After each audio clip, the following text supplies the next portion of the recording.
What's up, United fans?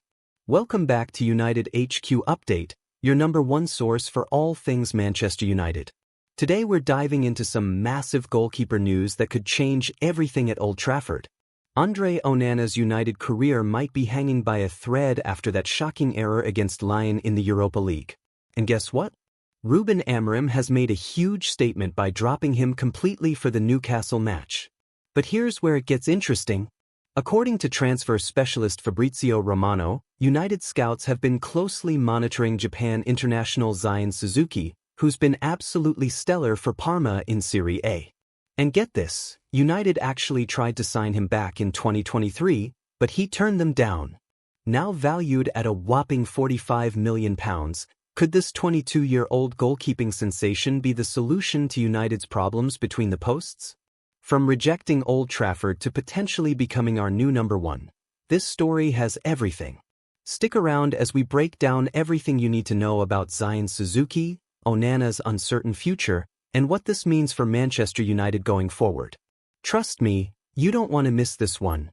Could Zion Suzuki replace Andre Onana? The situation at Old Trafford. Have you noticed how quickly things can change in football? Just a few months ago, Andre Onana was Manchester United's undisputed first-choice goalkeeper. Now, after a string of mistakes, his future at the club looks uncertain. The latest news from Old Trafford is eye-opening. Manager Ruben Amorim has left Onana out of the squad for Sunday's important match against Newcastle United. This comes after the goalkeeper's costly error against Lyon in the Europa League, where he spilled a shot that allowed Ryan Cherki to score in the 2-2 draw. It's not the first time Onana has made headlines for the wrong reasons this season. His performances have been inconsistent at best, and fans are starting to question whether he is the right man for such an important position. Altay Bayındır will step in for the Newcastle game, but behind the scenes, United appear to be looking at more permanent solutions. And one name keeps coming up in reports: Parma's young Japanese goalkeeper Zion Suzuki. Who is Zion Suzuki? If you're asking, Zion who? You're not alone. But United scouts have had their eyes on this rising star for some time now.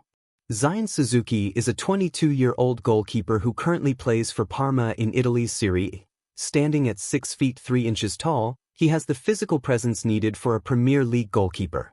What makes Suzuki particularly interesting is his international background. Born in the United States to a Ghanaian father and Japanese mother, he could have represented 3 different countries. He chose Japan and has already made 18 appearances for the national team despite his young age. His career so far has seen him play for Urawa Red Diamonds in Japan before moving to Sint-Truiden in Belgium. Last summer, he made the move to Parma, where he has impressed with his performances in Serie A. The most surprising part? This isn't the first time Manchester United have shown interest in Suzuki. The previous United connection. Here's where the story gets even more interesting. Back in the summer of 2023, when Erik ten Hag was in charge at Old Trafford, reports from Japan suggested that United were set to sign Suzuki. However, the move never happened. Instead, Suzuki joined Sint-Truiden in Belgium. And according to reports, this wasn't because United changed their mind. It was because Suzuki himself turned down the move to Old Trafford. Why would a young goalkeeper reject one of the biggest clubs in the world? Suzuki believed that a move to Belgium would be better for his development. He didn't want to sit on the bench at United, which would have been likely given that the club had just signed Onana as their #1. Looking back, it's hard to argue with Suzuki's decision. Instead of warming the bench at United, he continued to develop as a player.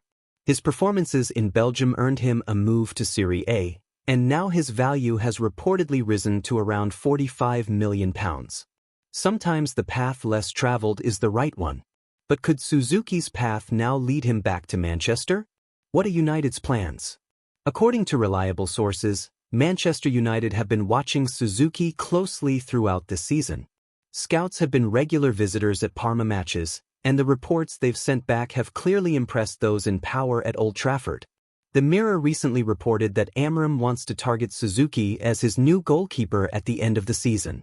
This suggests that the new manager is already planning significant changes to the squad he inherited. But there's a catch: Parma want a huge £45 million fee for their prized asset. For United to make such an investment, they would likely need to sell Onana first.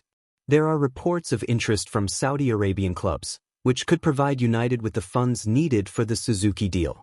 Amorim is reportedly keen to continue monitoring Suzuki in the final weeks of the season before making a final decision. This is sensible management. While Suzuki has impressed in Italy, the Premier League is a different challenge altogether. Why would United want Suzuki? You might be wondering what makes Suzuki so special. Why would United be willing to spend £45 million on a relatively unproven goalkeeper? The answer lies in his performances this season. Suzuki has been one of the standout goalkeepers in Serie A, showing excellent reflexes, commanding his area well, and displaying impressive distribution skills. At just 22, he also represents a long-term investment. Most goalkeepers don't reach their peak until their late 20s or early 30s, meaning Suzuki could potentially serve as United's number one for a decade or more. His international experience is another plus. Despite his young age, Suzuki has already faced the pressure of representing his country in important matches. This suggests he has the mental strength needed to handle the scrutiny that comes with being Manchester United's goalkeeper. Additionally, Suzuki's multicultural background and experiences playing in different leagues suggest he could adapt well to life in England. This is an important consideration when signing players from abroad. What about Onana? The big question in all of this is, what happens to Andre Onana? When United signed Onana from Inter Milan, they believed they were getting one of the best ball-playing goalkeepers in the world. His previous work with Erik ten Hag at Ajax suggested he would be a perfect fit for United's style of play. But things haven't worked out as planned. While Onana has shown flashes of brilliance, his inconsistency has been a problem. Mistakes against Bayern Munich in the Champions League earlier in the season damaged his confidence, and he hasn't fully recovered. Being left out of the squad for the Newcastle game is a significant blow to Onana's standing at the club. It suggests that Amorim is willing to make tough decisions when players aren't performing. If United do decide to move for Suzuki, it seems likely that Onana would be sold. After just one season at Old Trafford, that would represent a significant failure in the club's transfer strategy. But football is a results business, and if Amorim believes Suzuki is a better option for his team, sentimentality won't play a part in his decision-making. The financial reality. Let's talk about the money involved here. A fee of £45 million for a goalkeeper is significant, even in today's inflated market. To put it in perspective, when United signed David De Gea back in 2011, they paid around £18.9 million. Adjusted for inflation, that's still considerably less than what Parma want for Suzuki. Even Onana cost United around £47.2 million last summer, which was seen as a substantial investment at the time. For United to justify spending such a large amount on Suzuki, they must be convinced that he represents not just a replacement for Onana, but a significant upgrade. Selling Onana to Saudi Arabia could help finance the deal, but United would likely have to accept a loss on the fee they paid just a year ago. This highlights the financial risks involved in the transfer market. The question for United's decision-makers is whether Suzuki represents value for money at £45 million. Based on their scouting reports, they seem to believe he does. What would Suzuki bring to United? If United do sign Suzuki, what can fans expect from him? Based on his performances in Serie A, Suzuki is a modern goalkeeper who is comfortable with the ball at his feet. This is essential in today's game, especially for teams like United who want to build from the back. His shot-stopping ability has been particularly impressive this season. He has quick reflexes and positions himself well, allowing him to make saves that other goalkeepers might not. Standing at 6 feet 3 inches, Suzuki has the height to command his penalty area and deal with crosses. This is a crucial attribute for any goalkeeper looking to succeed in the physically demanding Premier League. Perhaps most importantly, Suzuki seems to have the mental strength needed for a high-pressure role. Turning down Manchester United in 2023 shows that he's a player who thinks carefully about his career and isn't swayed by big names alone. If he does join United, Suzuki would become the first Japanese goalkeeper to play for the club. This would open up new commercial opportunities in Asia, which might be a factor in United's thinking. The bigger picture. This potential goalkeeper change is part of a broader transition at Manchester United. The appointment of Ruben Amorim signals a new direction for the club, and it seems he's not afraid to make big decisions. Leaving Onana out of the Newcastle game is a statement of intent from Amorim. It shows that nobody's place in the team is safe if they're not performing. The interest in Suzuki suggests that Amorim wants to build for the future. At 22, Suzuki could be United's goalkeeper for many years to come, providing stability in a position that has seen considerable change since Peter Schmeichel's departure many years ago. United fans will hope that if Suzuki does join, he can have a similar impact to other great United goalkeepers like Schmeichel and De Gea. Both arrived at Old Trafford as relatively young men and went on to become club legends. What's next? For now, all eyes will be on Altay Bayındır as he steps in for the Newcastle game. This is a big opportunity for the Turkish goalkeeper to show what he can do on the Premier League stage. As for Onana, he faces an uncertain few weeks. Will Amorim bring him back into the team, or is this the beginning of the end for his time at United? Suzuki, meanwhile, will continue to focus on his performances for Parma. If he knows about United's interest, he's not letting it affect his game. United scouts will continue to watch him closely in the final weeks of the season. Every save, every decision, every moment of distribution will be analyzed as they decide whether to make a move.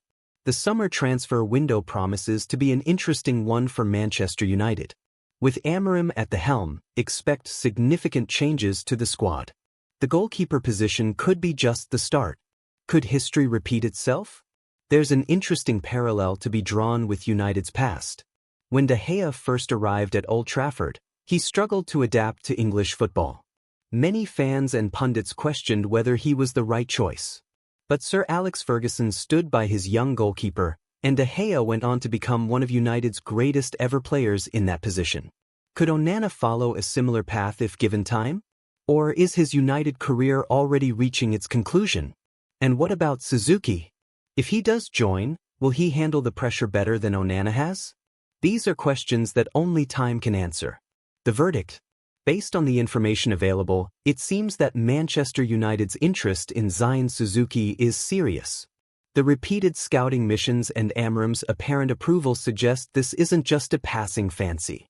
Onana's omission from the Newcastle game is a significant development and could signal the beginning of the end for his time at Old Trafford.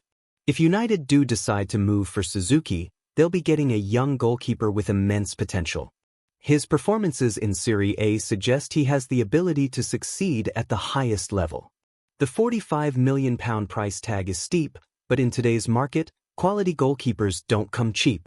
If Suzuki goes on to serve United for a decade, that fee could end up looking like a bargain. What do you think about this potential move? Would Suzuki be a good signing for United? Or should they stick with Onana and give him more time to prove himself? Whatever happens, the goalkeeper situation will be one of the most interesting storylines to follow at Manchester United in the coming months. A new chapter begins? Football is a game of moments. For Andre Onana, the moment he spilled that shot against Lyon might be remembered as the turning point in his Manchester United career. For Zion Suzuki, the moment he decided to turn down United in 2023 could ironically be what led him back to their door as a more complete goalkeeper. And for Ruben Amorim, the decision to drop Onana for the Newcastle game might be remembered as one of his first big calls as United manager. The goalkeeper is often called the most important position on the pitch. Get it right, and you have the foundation for success. Get it wrong, and no amount of attacking talent can fully compensate. As United fans wait to see how this situation develops, they can take heart from the fact that their club is being proactive. Whether it's Onana, Bayındır, or potentially Suzuki between the posts next season, the goal remains the same: to return Manchester United to the top of English and European football. The journey continues, and the next chapter in United's goalkeeping story is just beginning to unfold.